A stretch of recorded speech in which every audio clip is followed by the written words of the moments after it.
교재 8278페이지 이방지역 전도의 협력함. 이방지역 전도의 협력함. 이것이 바로 이방을 용납하는 생활이다. 왜 그러냐면 유대교와 우리 기독교의 차이 중에 가장 큰 차이는 유대교는 아브라함의 후손 중에 유다 지파 후손만 결합된 종교가 바로 유대교입니다. 그런데 기독교는 유대인이나 이방인이 다 한마음 한뜻에서 그리스도의 몸을 이루는 것이 기독교고요. 그 차이입니다. 그렇기 때문에 이방을 용납하는 이 생활이라는 것은 머리 대신 그리스도의 뜻을 이루는 가장 아주 중대한 임무를 띠고 있는 거죠. 굉장히 중대한 일이다. 그래서 그것이 바로 신령한 예배 생활이다. 왜? 머리 대신 그리스도의 뜻을 따라서 이루어지는 거기 때문에 예수 그리스도가 영원한 대제사장 아니에요. 그 영원한 대제사장이 하나님 앞에 영원한 제사를 드리는 거거든요. 그 영원한 제사를 드리는 머리에 따라서 몸들도 움직이는 거란 말입니다. 이것이 바로 신령한 예배 생활이에요. 그러니까 우리가 얼마나 소꿉장난 같은 일을 500년 동안 해온 거예요. 주일 아침 12시에 11시에 모여서 1시간 동안 찬양하고 묵도하고 교동 암송하고. 어저께 어느 목사님 만났는데, 목사님 이제 성경신학을 깨닫고 나니까 신학을 몇 년씩 하고 해서도 아무것도 모르고 제가 몇십 년 목회를 해왔다고 이런 얘기를 하는 거예요. 그거 날들 어떡하라고 그래요. 그러니까 지금 답답해 죽겠다는 거예요. 그러니까 뭐 설교라고 하는 게 사람 말이에요. 그냥 성경 한 두어 구절 읽고 그냥 상식적인 얘기를 성도들에게 듣기 좋게 했던 것이 설교 아닙니까? 그런 얘기를 하는 것이 예배의 가장 중심이죠. 그게 소위 500년 동안. 그러니까 개신교 망하잖아요. 유럽에서 망하고 미국에서 망하고 한국 망해요. 이게 개신교 이건 망하게 돼 있어요. 체계적으로 망하게 돼 있어요. 그래서 정말 우리가 이 작은 몸이지만 꿈틀거려 보자 하는 것이 지금 우리의 몸부림 아닙니까? 우리에게 하나님께서 진리를 깨닫게 하셨기 때문에 정말 성경이 말하는 올바른 기독교, 올바른 정말 주님의 몸 된 교회, 이것을 완벽하게는 모르지만 그래도 바른 방향을 향해서 갈 수 있는 방향만이라도 우리가 틀어놓자고 하는 것이 우리들의 애절한 바람이고 소원인데, 그게 너무너무 굳어져 버린 우리 환경 자체가 500년 동안 꽝꽝 굳어졌기 때문에 해나가는 우리도 힘들고 받아들이는 또 많은 교회들도 힘들지만은 그래도 가야 할 길 아니에요. 외로워도 가야 되고 힘들어도 이 길만은 가야 하는 길이기 때문에 이렇게 너무 분명하고 확실한 신령한 예배 생활은 다 뒤로 적게도 이 부분적인 얘기는 다른 서신에도 많이 나와요. 근데 신령한 예배 생활에 대한 종합적인 말씀은 12장, 로마서 12장에서부터 16장까지 아주 깔끔하게 나온다 이 말입니다. 그러니까 이방을 용납하는 생활, 이것이 교회를 이루는, 주님의 몸을 이루는, 주님의 몸을 이루어야 주님 머리 되신 주님께서 제사 드림으로 영원한 제사에 동참하는 생활 아니에요. 우리가 머리가 영원한 제사를 드리니까 그의 몸된 우리들도 영원한 제사에 동참하는 삶인데, 그게 바로 이런 모든 것들이란 말입니다. 그렇게 해서 이방 지역에 전도를 한다고 하는 것, 전도에 협력한다고 하는 건 매우 중요한 일이다. 사도직분은 14절로 16절에 보면 사도직분은 이방인의 영적 예배를 위한 것임을 가르쳐 줍니다. 사도직분이 뭐냐? 내 형제들아, 너희가 스스로 선함이 가득하고 모든 지식이 차서 능히 서로 권하는 자임을 나도 확신하노라. 이제 어느 정도 우리가 성숙을 하면 서로 권하는 거예요. 권하는 자가 어떤 딱 정해진 그 사람만 남을 권하는 게 아니라 서로 이런 말씀도 있어, 이런 말씀도 있고, 그러면 내가 이런 얘기를 하면 저쪽에서도 나는 이런 말씀도 있더라고, 이러면서 서로 말씀을 통해서 서로 주고받는 생활이지, 누구 한 사람이 여기 딱 서 지금처럼, 이게 박 목사가 하는 것처럼, 박 목사들은 잘났으니까 여기서 늘 가르치기만 하고, 가르침 받는 성도들은 늘 가르침 받는 제자 노릇이나 하고, 그게 아니고 제자가 형제가 되고 형제가 동력자가 되는 거예요. 제자가 형제가 되고 형제가 동력자가 되는 거. 처음에 배우러 오는 사람은 제자지요. 가르쳐 주니까. 그 다음 가르쳐서 서로 같이 알게 되면 형제가 되는 거고, 형제가 될 뿐만 아니라 좀 자기가 힘이 있어서 자기도 은사 따라서 자기도 행동을 하게 되면 동력자죠. 그 다음에 어떤 사람은 전도하는 일에, 어떤 사람은 봉사하는 일에, 어떤 사람은 가르치는 일에 다 같은 동력자로서 함께 교회를 세워가는 것, 그것이 신령한 예배 생활이다. 이게 바울이 다 가르쳤기 때문에 다 알고, 지식도 알고 선함도 가득하고 다 알지만 거기 보면 선하다고 하는 것이 히브리어, 헬라어 나오죠. 중간쯤에. 선하다고 하는 말은 친절로도 번역이 됩니다. 친절. 그러니까 너희가 정말 서로 친절해서, 친절이 가득하고 모든 지식이 차서 능히 서로 권한다. 이 친절해야 서로 권하지, 친절하지 아니하면 네가 뭐 잘났다고, 네가 선생이냐? 그러니까 우리가 그러는 거예요. 일방적으로 자기가 잘하는 것처럼 잘난 것처럼 남에게 말을 하면 상대방이 거부해 버리잖아요. 상대방이 나는 성경을 읽다가 이렇게 깨달았어요. 이런 말씀이 옳지 않은가요? 이렇게 얘기를 해야 상대방도 맞아요. 나도 이런 말씀 듣다가 이렇게 깨달았어요. 하면서 이제 서로가 친절히 오고 가지.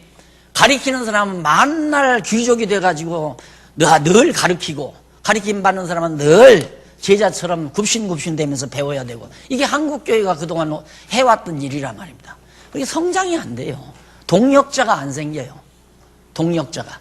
그래서 모두가 다 말씀을 깨닫고 정말 친절이 가득해서 다 정말 권하는 자로 내가 알고 있지만, 확신하고 있지만, 그러나 15절로 보면 내가 너희를 다시 생각나게 하려고 하나님께서 내게 주신 은혜로 말미암아 더욱 담대히 대강 너희에게 썼노니. 이 로마서에 기록된 거 너희들 다 알지 않느냐? 다 알고 있다. 로마서 1장부터 마지막 절까지 쓴 거 다 알고 있지만은 내가 이렇게 일일이 쓰는 것은 아는 걸 생각나게 하려고.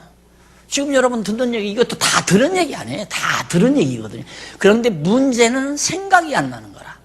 그래서 매일 말씀을 상고한다는 건 매우 중요합니다. 생각이 나야 되거든요.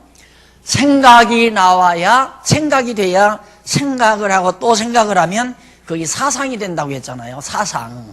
사상이 우리의 주의 주장을 낳는다고 그랬죠. 내 사상이, 이래야 돼. 맞아.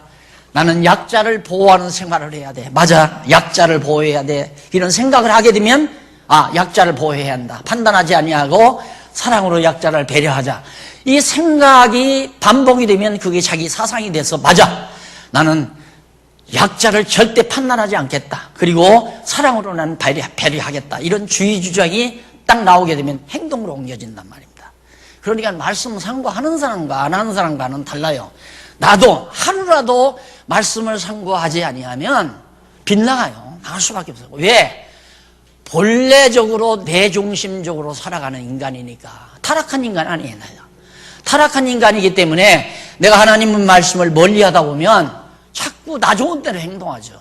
이게 교회도 마찬가지 아닙니까? 교회도 내가 성경을 연구하지 않냐고 이런 말씀에 충격을 안 받았다면 그냥 다른 교회 하듯이 내가 당회장 다 하고 내가 원로 목사로서 딱 대우받고 다 그러면서 그냥 살지요. 그런데 성경을 상고하다 보니까 맞아 이래야 돼, 맞아 이래야 돼, 이러다 보니까 여기까지 온 거 아닙니까?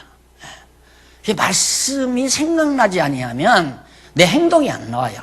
그래서 아무리 배웠다 하더라도 또 읽고 상고하고 보고 그러라고 성경을 기록해 놓은 거 아니에요. 하루라도 거르지 말고 성경을 늘 상고하셔야 돼요. 우리는 지금 하나님 살아계신 것도 알아요. 하나님 분명히 살아계시고 하나님이 만세전 다 기도하시라고 하면 다 나와서 그 얘기예요. 창세전에 다 작정해 놓으신 대로 역사를 선의해 가시는 하나님 아버지, 그걸 다 알면서 왜 내일을 걱정을 해요? 내일 일 걱정한다는 건 앞에 말한 얘기가 허튼 얘기라는 얘기거든요. 하나님이 다 작정하신 대로 모든 역사를 인도해 가신다는 줄 알면 내일 걱정할 것도 없고 욕심 부리는 것도 마찬가지예요. 욕심 부린다고 돼요, 그거에. 욕심대로 안 되는 거거든요. 그런데 우리는 내 뜻대로 안 되는 것 때문에 괴로워하고 몸부림치고 내 뜻대로 해보려고 막 악을 쓰고 독을 먹고 이러다 보니까 몸도 상하고 마음도 상하고 이런 결과가 우리 생활 속에서 나오는 거란 말입니다. 이 말씀을 자꾸 읽고 또 읽고 기억나야 맞아, 내가 이렇게 걱정한다고 되는 일 아니야. 아 맞아, 내가 욕심 부린다고 내 것 되는 거 아니야. 그래서 욕심 부리지 말자, 욕심을 버리자 이 생각이 마음의 평안을 가져오게 만드는 거란 말입니다. 그래서 우리가 지금 이거 다 아는 얘기지만 바울이 다시 이렇게 기록하는 것은 생각나게 하려고 기록을 했다. 난 다 배웠어. 테이프 내가 다 들었어. 16권 내가 다 읽어버렸어. 다 읽었다고 다 된 거 아니에요.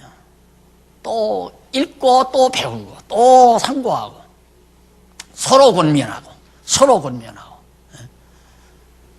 그러니까 여러분, 사람이 예를 들어 수십 명, 수백 명 된단 말입니다.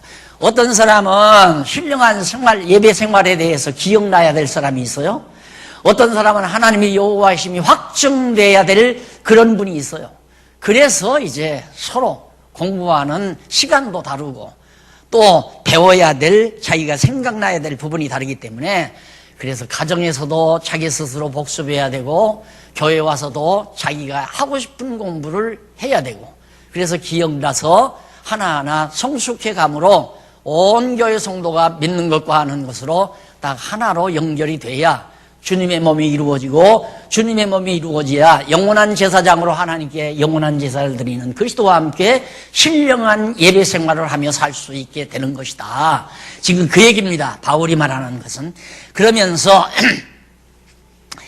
생각나게 하려고 하나님께서 내게 주신 은혜로 인하여 더욱 담대히 대강 너희에게 썼노니 16절 이 은혜는 곧 나로 이방인을 위하여 예수 그리스도를 모르든 하나님을 경외하지 않던 이방인을 위하여 그리스도 예수의 일꾼이 되어 이방인들에게 복음 증거하라고 바울을 일꾼이 되게 만들어서 하나님의 복음의 제사장 직무를 하게 하사 이방인을 제물로 드리는 그것이 성령 안에서 거룩하게 되어 받으심직하게 하려 하심이라. 그러니까 벌써 이방 지역에 전도한다고 선교한다고 하는 것은 내가 이방 지역의 복음의 제사장이 된 거예요.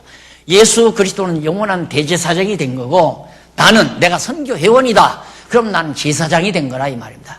제사장으로 이방 모든 사람들을 제물로 하나님께 드려서 결국 영원한 제사를 드리는 신령한 예배 생활을 하게 만드는 것이다. 꼭 선교 생활만이 그런 게 아니잖아요. 다른 모든 은사 따라서 하는 일들이니까 그것이 주님의 몸을 이루는 하나의 역사라 말입니다.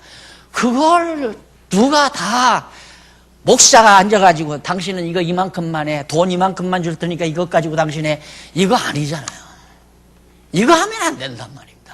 절대 안 돼요. 각자의 신앙에 억압을 당하면 안 된단 말입니다.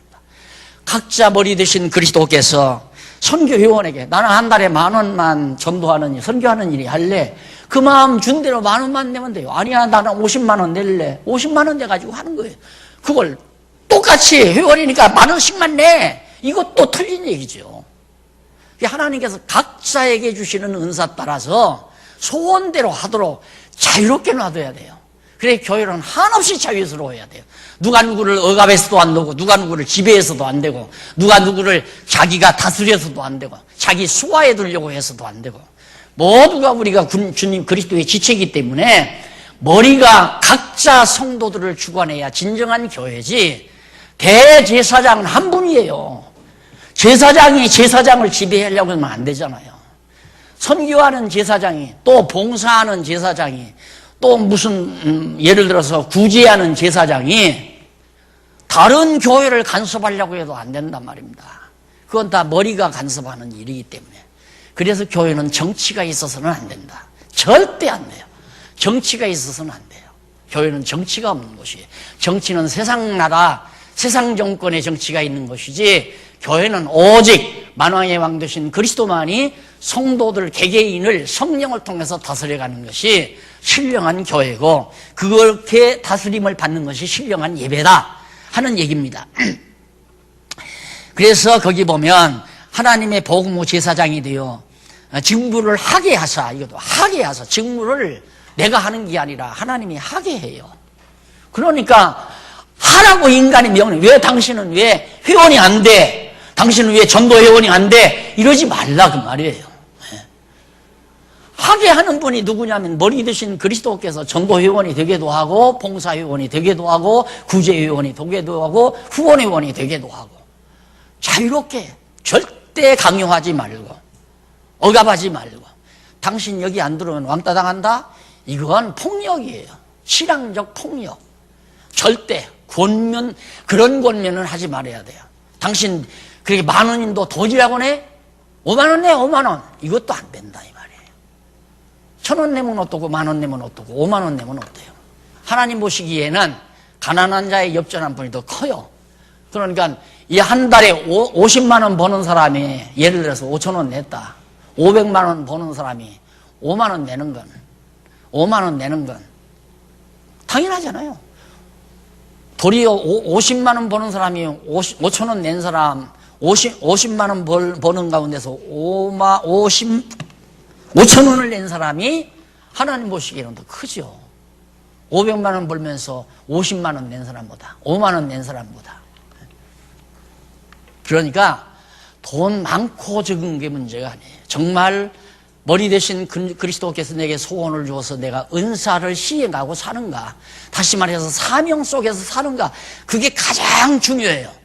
나는 동력자다. 그럼 뭘로 하는가? 내게 사명이 있는가 없는가, 그걸로 따지면 간단해요. 내게 사명이 있느냐 없느냐, 그거예요. 아이고 다들 하는데 내가 어떻게 하냐, 그건 바보 멍충이에요. 내가 그래서 노후적금 들으라고 했잖아요. 그 돈으로 노후적금 들으라고. 다 하는데 내가 안 하면, 나 안 하면 왕따 당해가지고 딸려올 때도 오는 사람도 없고 아들려올 때도 오는 사람도 없고, 그러면 이거 무슨 창피야. 여기 교회 이거 뭐 친교단체가 아니에요. 그리스도의 몸이지. 그러니까 정말 내 마음속에 오는 사명의식에서 어떤 일이든지 사명감으로 하자. 나는 이걸 위해서 목숨 내댄다. 내 죽인다고 해도 이 일을 한다. 이게 사명이에요. 은사는 사명으로 주어진다. 직업은 돈 안 주면 안 한다. 돈 줘야 하는 게 직업이에요.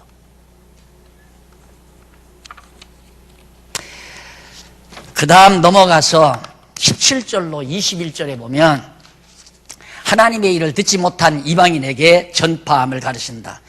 하나님의 말씀을 못 들은 자들에게, 이방인들에게, 이게 당연히 선교하는 거, 이방 나라에 우리가 하는 거 아니잖아요. 우리가 어떻게 중국에 선교를, 엊그저께도 지금 지난주일에도 인도에 선교사가 왔어요. 그 전에 인도 선교사, 큰 교회, 상당히 안정된 교회 하는 선교사가 어떻게 삐져가지고 우리하고 거리가 생겨버렸거든요. 하나님께서 왜 인도 좋은 복음 전선에 왜 그러시는가? 정말 힘없고 나약한 분이에요. 여러분 어저께 지난주일 날 와보셨지만 얼마나 적극적인지 몰라요. 자기도 신학을 많이 해서 선교 사명을 바르고 인도에 가서 지금 15, 16년을 하고 있는데 다 필요 없다는 겁니다. 그동안 배웠던 거 다 사장해버리고 선교회에서 책을 아마 전지를 줬나 봐요.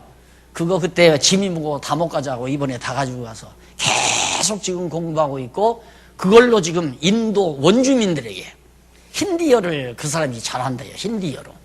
그래서 힌디어로 교재도 만들고, 그래서 이제 자기가 현지인들에게 그 복음을 증거한다고. 그런 일들이 바로 선교회 가지고 하는 일이니까 영적 예배 잘 드리고 있잖아요.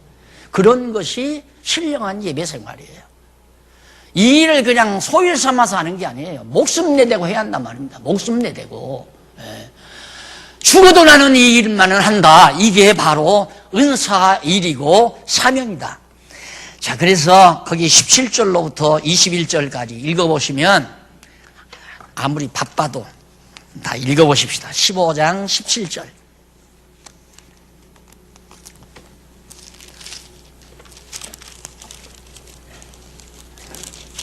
(15장 17절) 보면 그러므로 내가 그리스도 예수 안에서 하나님의 일에 대하여 자랑하는 것이 있거니와 그리스도께서 이방인들을 순종케 하기 위하여 나로 말미암아 말과 일이며 표적과 기사와 능력이며 성령의 능력으로 역사하신 것 외에는 내가 감히 말하지 아니하노라. 하나님이 다 하게 하신 것 외에 나는 말하지 않겠다. 이 일로 인하여 내가 예루살렘으로부터 두루 행하여 일루기온까지 그리스도의 복음을 원만하게 전파하였노라. 바울이 안디옥으로부터 아세야, 마게도니아, 그다음 아가야 지방 등등 계속 복음을 전교했잖아요.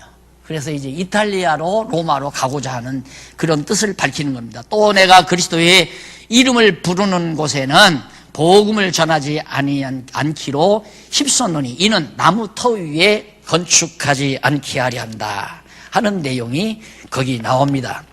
그런데 거기 남의 터라고 하는 말이 79페이지 중간 문단 바뀐 데 있죠. 문단 바뀐 데에서 5째 줄, 4번째 줄 뒷부분에 보면 나무 터라는 말이 있어요. 그게 이제 헬라어가 거기 나오는데 이는 진리의 다른 기초, 다른 진리 체계, 건축하지라는 말은 다른 진리 체계 등으로, 그러니까 다른 터란 말은 이미 다른 진리가, 다른 잘못된 그런 교리 체계가 자리 잡혀 있는 곳에는 잘 안 받아들여진다 이거예요. 그래서 이방 땅에, 유대인들에게는 모세의 율법이 바탕이 깔려 있기 때문에 유대인들은 복음을 잘 안 받아들여요. 그래서 자기는 이방 땅으로 복음을 증거하게 했다 하는 그런 의도로 그런 내용을 사도 바울이 밝힌 겁니다. 그리고 주의 소식을 받지 못한 자들이 볼 것이요 듣지 못한 자들이 깨달으리라 함과 같으니라. 이 구약 성경에 예언된 대로 이루기 위해서 그런 거다 이 말이에요. 그러니까 주의 소식을 받지 못한 이방인들이죠. 그 다음 볼 것이고 듣지 못한 자들 이방인들이에요. 이들에게 복음이 들어가서 깨닫게 된다. 구약 성경에 이미 그렇게 말씀했기 때문에 자기는 유대인들에게 복음을 증거하는 것보다 이방인들에게 복음을 증거한다. 이방인을 이방 지역 전도 아니에요. 그러니까 남의 터 위에 감리교가 터 잡은 자리에 장로교 목사가 가지 않는다 이런 뜻이 아니에요. 그런데 보통 주석에서 그런 식으로 주석들을 해놨거든요. 그런 것들도 뭐 큰일은 아니지만 그렇게 여러분들이 바르게 이해하는 것이 매우 중요합니다. 그 다음 넘어가서 22절로 29절까지 보면 서바나 전도에 협력해 줄 것을 바라면서 그 마땅함을 가르치고 있습니다. 저는 이 부분을 연구하면서 바울이 그렇게 장로님들이 목을 껴안고 울면서 예배소에 머물자고 우리들 사도 바울 당신을 정말 잘 모시고 우리 예배소 교회 키워가면서 자리 짜고 하는데 그걸 뿌리치고 가야만 했던 사도 바울, 그게 바울의 의지가 아니에요. 하나님께서 바울을 그렇게 이방인들에게 복음을 증거하게 하려고 바울의 마음을 움직여 간 거죠.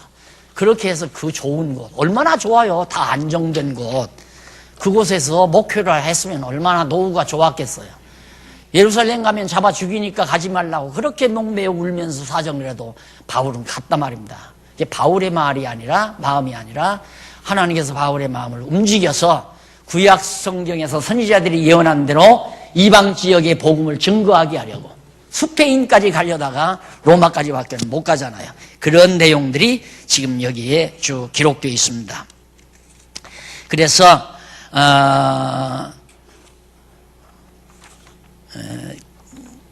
그 다음에 넘어가서 15장 30절로 33절 15장 30절로 33절에 보면 82페이지 나오죠. 8282페이지. 동족과 예루살렘 방문 및 로마행을 위한 기도를 요청하고 있습니다. 그러니까 바울이 지금 로마를 가기를 원하는 거예요. 로마를 가기 원하는 건 로마에 가서도 말씀을 전할 뿐만 아니라 로마에 가서 있는 성도들이 예수를 믿고 이미 로마서에 기록된 말씀을 깨달은 성도들이 여기에 당신은 머물지 말고 좀 저 스페인 쪽으로 가서 복음을 증거하시오. 그렇게 좀 선교비를 조달해 주기를 바라는 심정으로 기도를 요청하는 대목입니다. 그러니까 바울은 복음을 가지고 어디 가서 안정해서 살려고 하는 생각이 바울에게 없었어요. 그건 하나님께서 그 마음을 안 준 거죠. 바울은 전하고 가고 전하고 가고 전하고 가고. 그러니 이런 대목을 읽으면서 제가 얼마나 많은 충격을 받았겠어요. 물론 모르는 건 아니지만 구체적으로 이제 하나하나 글을 강론집을 쓰기 위해서 쓰다가 보니까 야, 네가 바울을 존경한다고 그랬는데 이 다음 가서 바울이 있는 곳에 가가지고 선배님 바울 사도 선생님 부끄럽습니다. 이렇게 할 수밖에 없는, 선배님하고 손 내밀고 악수할 그런 자신이 없었어요. 하나님은 그렇게 바울을 썼는데 나는 하나님이 또 나를 이런 방법으로 썼다 이 말입니다. 그런데 여기서 게으름 부리고 나태하고 여기서 자신의 쾌락이나 추구하고 자신의 향락이나 추구한다면 안 되는 일 아니겠어요? 근데 그런 마음을 하나님이 나에게 주면 나도 할 수 없죠. 인간적으로 빠져들어가서 나 호의호식하고 남들 다니는 여행도 다니고 즐기고 나 혼자 즐기고 쾌락 누리고 살 수가 있겠죠. 근데 그런 마음을 하나님이 안 주는 것만도 다행스럽게 생각하지만, 그래서 마음 먹은 게 뭐냐면 알려주고 끝내자. 알려주고 그대로 뭔가 되기를 바라지 말고 알려주고 끝내자. 되고 안 되는 건 하나님이 하시는 일이다. 알려주는 건 내게 깨닫게 했으니까 알려는 줘야 되잖아요. 그것이 내 남은 여생의 좌우명이에요. 그냥 깨닫게 한 거 알려주고 끝내자. 나한테 당신 배웠으니까 이름 적어내, 등록해. 당신은 우리 교인이야. 당신은 나하고 같이 일해야 돼. 나하고 동력자니까 내게 협력해야 돼. 이것도 다 어리석은 짓이더라고요. 그것도 다 어리석고 미련한 짓이에요. 패거리 만들지 말고 누구든지 원하면 알려주고 끝내자. 그렇게 많은 목사님들이 저한테 막 다가오다가 멈칫멈칫하는 이유가 박 목사 이상하다. 어떻게 보면 교만한 것 같고 어떻게 보면 순수한 것 같고, 눈 제대로 뜬 분은 참 박 목사님 순수하다 이거예요. 근데 눈을 잘못 뜬 분은 저 자만한 거 아닌가? 성경 좀 깨달았다고? 왜? 이쯤 되면 서로 전화 연락하고 막 친교를 맺고 막 가까이 하고 할 건데 그게 전혀 없으니까, 전혀 하지 않아요. 알려주고 끝내버리니까 또 오든가 말든가 공부를 하든가 말든가 그건 내 책임이 아니라 알려주고 딱 끝내버리니까. 보통 사람은 목사님들 그래요, 나하고 같이 일합시다. 우리가 앞으로 교단 하나 형성해서 신학교 하고 돈 벌어서 같이 분파이 하고 먹고 살고 성공하고 합시다. 그리고 대개 하는 일 아닙니까? 목사님들이 시계 맺는다는 게. 그것도 다 부질없는 일, 어리석은 일. 그냥 하나님께서 깨닫게 했으니까 알고자 하는 사람에는 아낌없이 목소리가 나오는 날까지 알려주고 딱 그걸로 끝낸다. 그렇다고 해서 막 완전히 인간적으로 냉피동물처럼 살자는 얘기 아니에요. 간단해요. 알려줬다. 신랑이 너무 좋다 이분이. 나는 중매고 여기는 신부고, 야 처녀야 여기 신랑감 굉장히 좋은 신랑감 있어. 딱 소개해주고 끝난다 이 말이에요. 그럼 나 그리스도 안에 있지, 자기 그리스도 안에 오지. 여기서 떨어질래야 떨어질 수 없는 관계가 되는 거죠. 그리스도 안에서 직접 관계를 맺으면 언제 실망을 해도 실망한다 이 말이에요. 왜? 인간이 다 흠집이 있잖아요. 인간마다 다 흠집이 있단 말입니다. 흠집 보이기 시작하면 도리어 적수가 돼버려요. 인간끼리 상대를 하다가 보면. 그리스도 안에 들어가면 다 세마포 옷 입고 만나니까 다 덮어지잖아요. 신랑 소개하고 끝내자 이거예요. 아무리 예뻐도 아무리 아름다워도 소개해주고 끝나자. 이것이 진정한 그리스도 안에서의 아름다운 신령한 교제입니다. 성도의 교제. 자, 그래서 사도 바울은 다 뿌리치고 이방 땅에 가서 복음을 전하기 위해서 유대에 순종치 않은 자들에게, 거기 나오죠? 31절에 나로 유대에 순종치 아니하는 자들에게서 구원을 받게 하고 또 예루살렘에 대한 나의 섬기는 일. 예루살렘 성도들이 유대인들이 너무 가난하니까 이방 땅에 복음을 전해서 거기서 구제 연보 걷어가지고 그들을 섬기는 일로 성도들이 받음직하게 하고 예루살렘 가서 구제해주고, 그리고 나로 하여금 하나님의 뜻을 쫓아 기쁨으로 너희에게 나아가 너희와 함께 로마로 간다 이 말이에요. 예루살렘 볼일 다 보고 로마로 가겠다. 쉬게 나 가거들랑 로마에 가거들랑 나 잠시 좀 쉬게 해달라 요구하면서 33절 평강 하나님께서 너희 모든 사람과 함께 계실지어다라고 인사를 마치면서 일단은 15장의 내용을 마칩니다. 그 다음 이제 16장.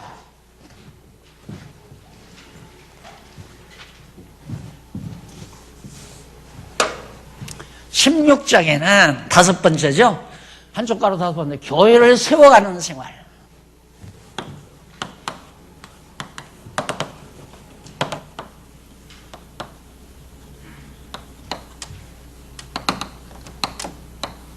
생활. 이게 16장이에요. 그냥 이 대지만 봐도 얼른 들으잖아요. 교회를 야무지게 세워가는 생활이 그것이 신령한 영적 예배 생활이구나. 11시에 안 눕고 찾아와서 고개 다소곳이 숙이고 눈 감고 불쌍히 여기시고 축복해 주시고 기억해 주시고, 이게 예배가 아니다 이 말이에요. 교회를 세워가는 생활. 첫 번째, 양쪽 가로 1번 지체해가는 것, 친교를 담당합니다. 친교.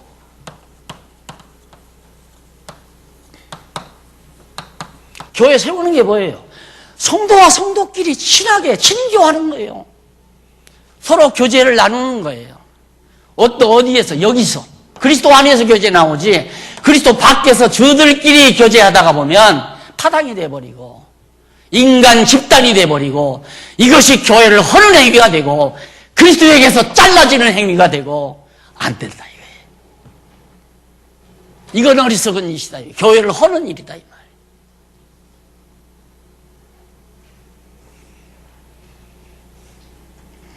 자, 거기 16장 1절로 2절에 보면 형제들에게 배배를 영접하라며 천거하는 이유를 알려줍니다.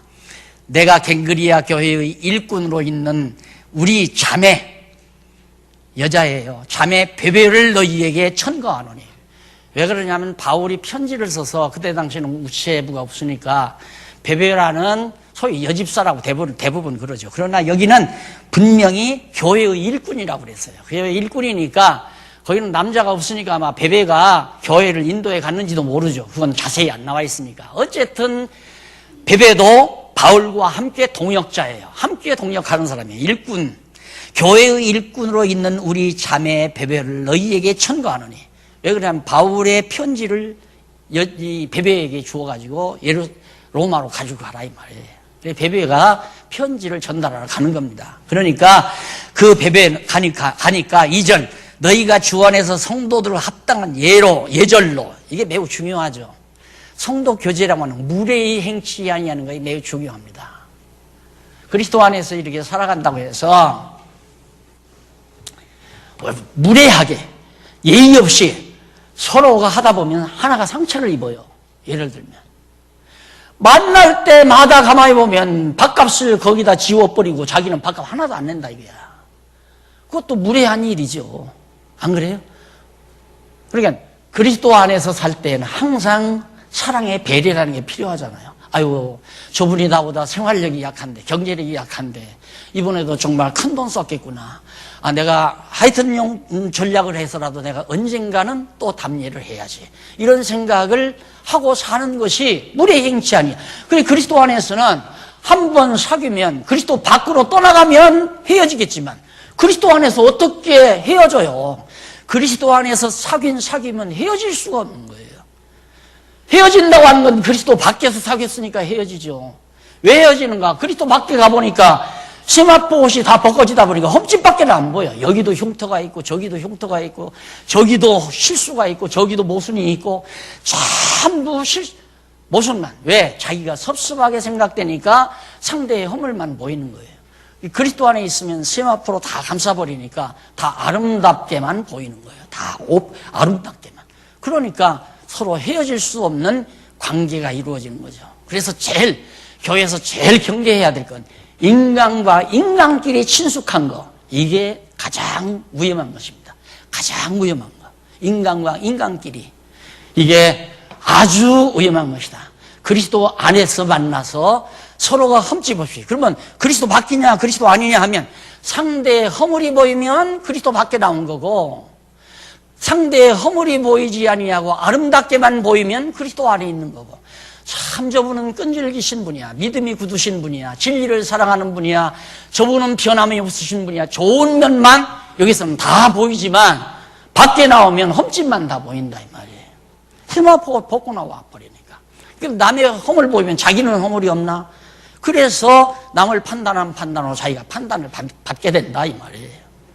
인간은 허물 없는 사람이 없어요. 다 꼬집으면 허물 다 있어요. 그러면서 그를 영접하라고 천거하는 이유를 말하는데, 너희가 주 안에서 성도들 합당한 예절로 그를 영접하고 무엇이든지 그에게 소용되는 말을, 이제 갔으니까, 편지 가지고 갔으니까 그가 칫솔도 필요할 거고 치약도 필요할 거고 이부자리도 필요할 거고 방도 필요할 거 아닙니까? 그에게 소용되는 말을 도와줄지니 이는 그가 여러 사람과 나의 보호자가 되었습니다. 바울의 보호자야 돼요. 비록이 아니라, 또 비록이 아니라 여자 베베가 바울의 보호자요. 바울만이 아니라 여러 사람들의 보호자가 됐다. 왜? 협력자니까. 합력자니까. 전도에 협력하는 일을 하니까. 바울이 선교 떠난다면 선교비도 좀 지불했을 거고, 바울이 예를 들어서 겨울옷이 없으면 겨울옷도 마련해 줬을 거고, 이런 협력을 하는 그런 베베이기 때문에 내가 너희들에게 이렇게 천거를 한다. 베베를 보냈어.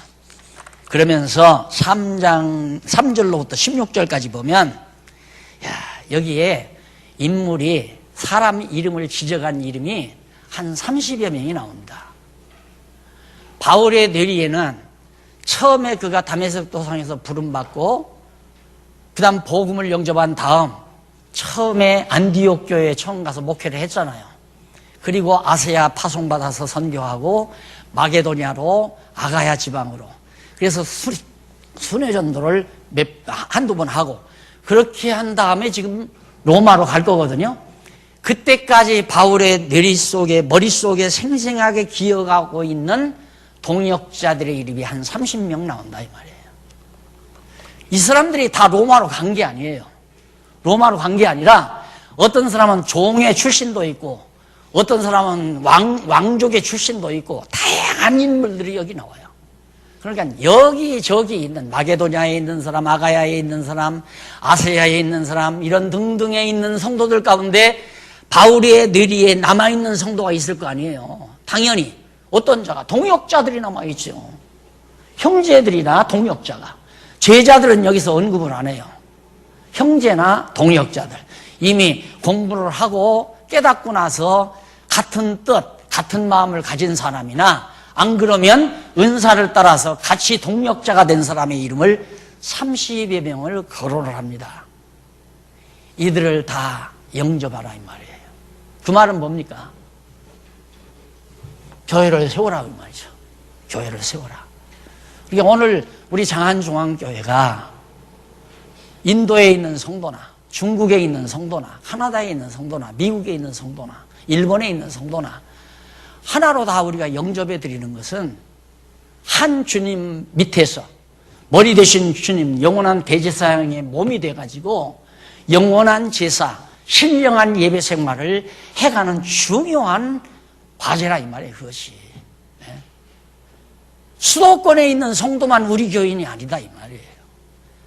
머리 대신 예수 그리스도가 수도권에 있는 우리 장안중앙교회 머리만 되느냐 이 말이죠.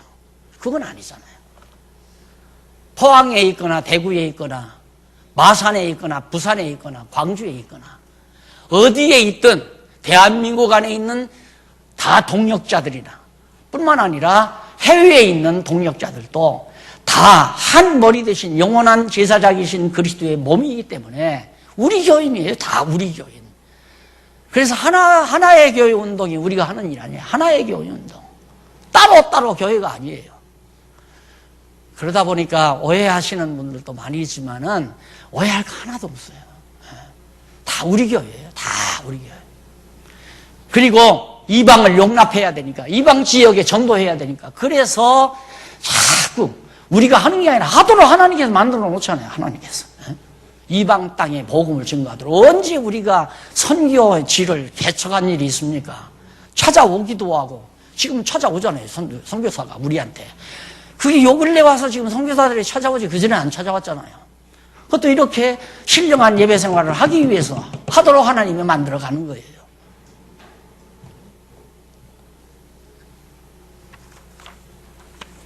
그래서 여기 한 30여 명의 바울의 내리 속에 있는 사람들이 소개된다는 건 매우 중요한 일입니다. 그 다음 30절로 33절에 보면 동족과 예루살렘 방문을 로마행을 위한 기도를 이거 왜요?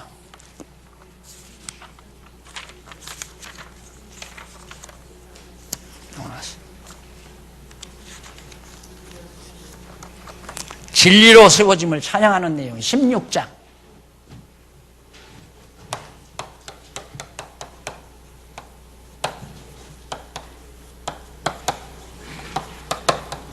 찬양. 교회가 뭘로 세워지는 거야? 진리로 세워져요. 진리로. 다른 건 우리 인간적인 신교로 세워지는 게 아니에요. 사람들이 파당 조직한다고 해서 교회가 세워지는 거 아니에요. 진리로 세워지는 거예요. 아는 것과 믿는 것이 하나 되는 것으로 세워져요. 그래서 내가 누누이 공부 안 하려면 여기까지 안 와도 된다고 하는 말이 그래서 그러는 거예요. 공부를 해야 한 마음 한 뜻이 되지. 같이 알고 같이 믿어지니까 하나 될 거 아니에요.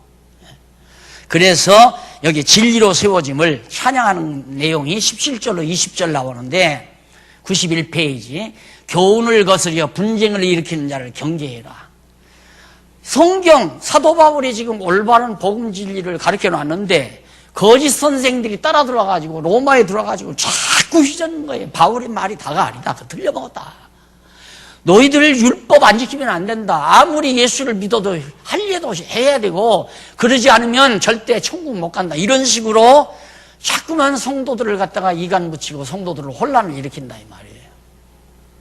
그런 자들에게서 떠나라고 그랬는데 떠나라는 말은 밖으로 나가라는 얘기가 아니라 거기 떠나라는 말이 무슨 뜻인지 한번 살펴보고 92페이지에 보면 8292페이지 위에서 여섯째 줄에 보면 그레스톨로기아라는 말이 있어요. 이것이 뭔 얘기냐? 공교하고라는 말인데 그게 이제 무슨 뜻이냐면 말뿐인 말, 선을 가장한 그럴듯한 말,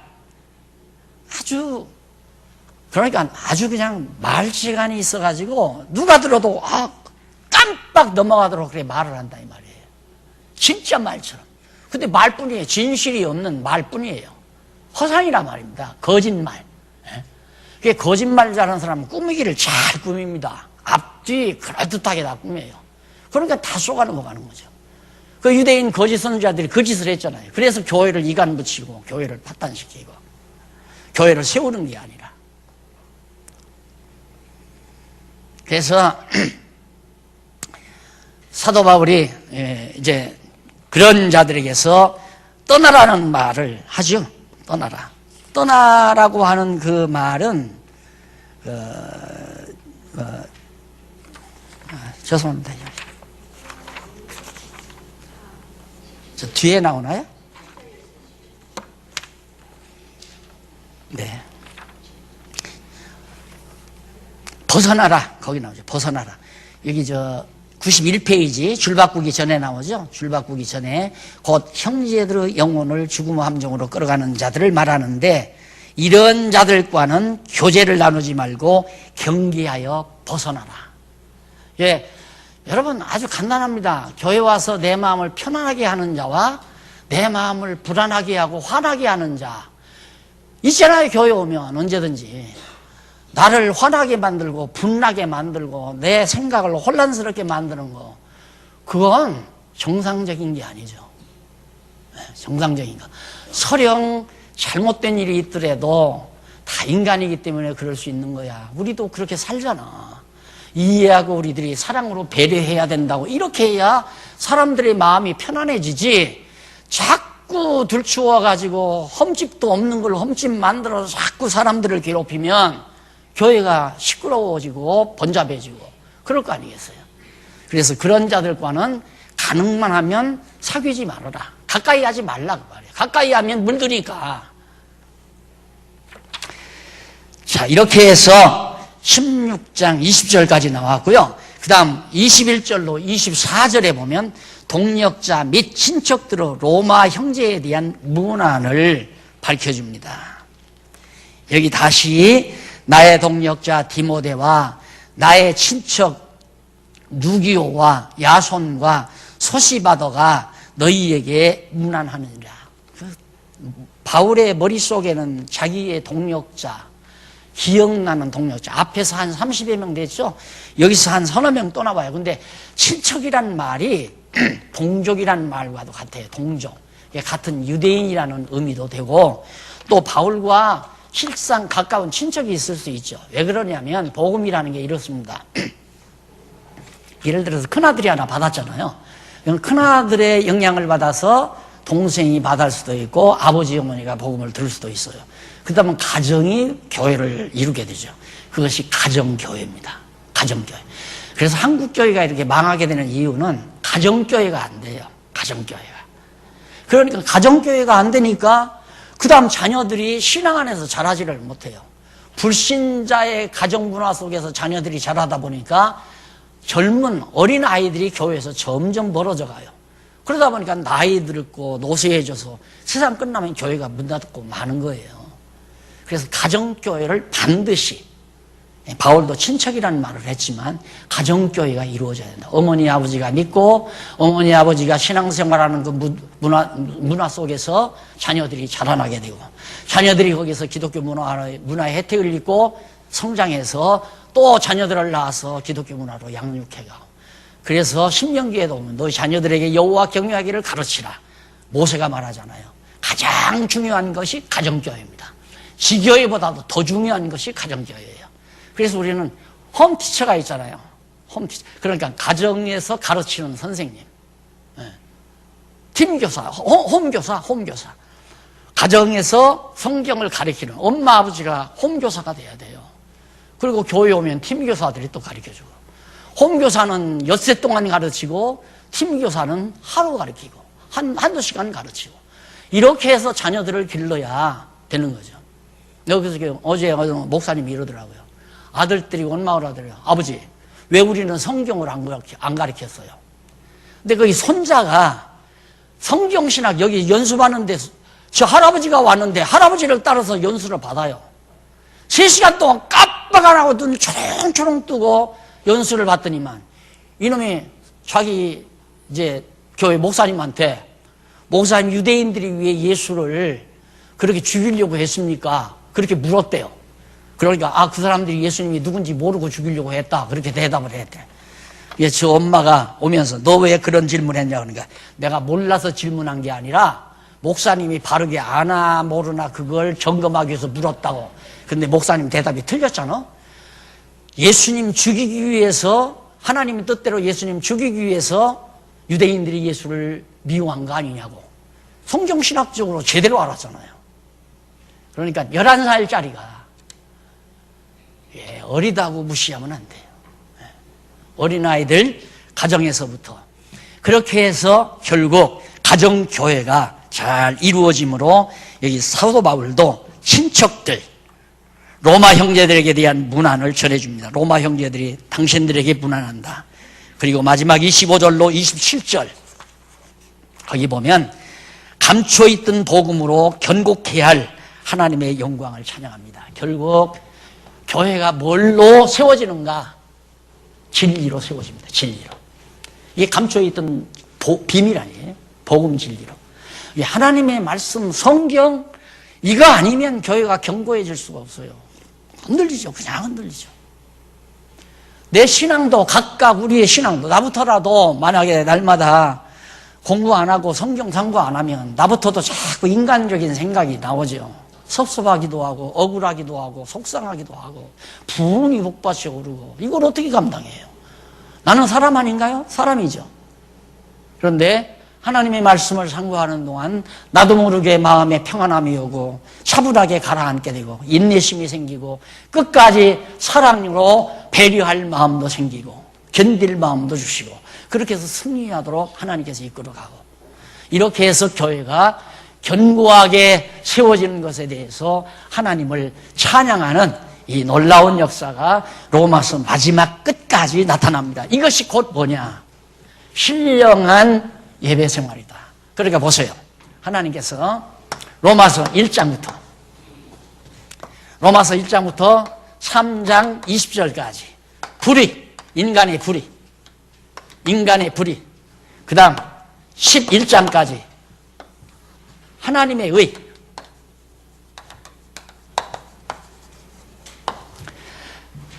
철저히 불의하고 흠집 많은 우리 인간들에게 하나님이 의가 나타나서 의를 힘입혀가지고 의인 만들어서 여기 12장부터 16장까지 예배생활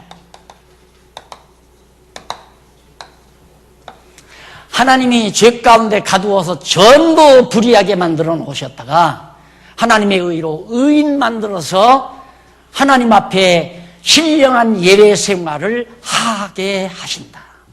이게 복음이다 이 말이에요. 하나님이 하셔요. 인간 나불대면 안 돼요. 인간이 설쳐되면 안 된다 이 말입니다. 하나님이 다 이끌어 가십니다. 모두 이끌어 가십니다. 하나님 안 믿어지면 설치면 돼요. 아, 하나님 못 믿겠다. 내가 다 해야지.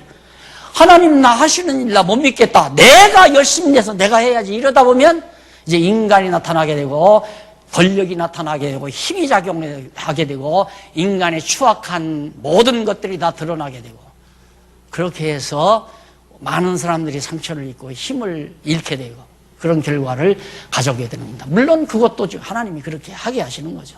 해서 결국 인간의 힘으로 안 되고 하나님의 힘으로만 하나님의 능력으로만 신령한 예배가 드려지게 하신다는 걸 깨닫게 해서 살아계신 여호와 하나님만을 의지하고 살게 하시려는 것이 하나님의 놀라운 살아있는 역사라는 거 기억하시면서 로마서의 간단한 최종적 결론 간단하잖아요. 아, 하나님이 다 불의 가운데 있게 했다가 당신의 의로 의인 만들어서 의인으로서의 신령한 예배 생활을 하게 만드신다. 그래서 전폭적으로 우리가 하나님을 의지하고 그리스도의 지체로서 살아갈 수 있도록 역사하시는 하나님 오늘 또 확인했습니다. 여호와 하나님 기억하시고 마음에 진정한 하나님의 평안과 평강과 기쁨이 이 예배 생활을 통하여 세워진 교회 이 교회 안에서 하나님의 나라 안에서 평강과 기쁨을 누리는 참 성도의 생활이 우리 가운데 이루어지는 것이 하나님의 은혜로 되어진다. 기도하십시다. 자비로우신 아버지 하나님 감사합니다. 오늘 신령한 예배 생활에 대해서 마무리를 했습니다. 우리들은 그동안 얼마나 내 자신의 열심으로 내 자신의 공적으로 내 자신의 노력으로 하나님의 뜻을 이루려고 어리석은 짓들을 많이 했는지 알 수가 없습니다. 하나님 아버지여 저희들의 어리석음을 덮으시고 지혜롭게 하소서. 만사를 불의한 우리를 불의 가운데 두셨다가 의를 힘입혀 신령한 예배 생활을 살아가도록 인도하시는 여호와 하나님만을 의지하는 슬기롭고 지혜로운 성도들 되게 해 주시옵소서. 예수님 이름으로 기도드립니다. 아멘.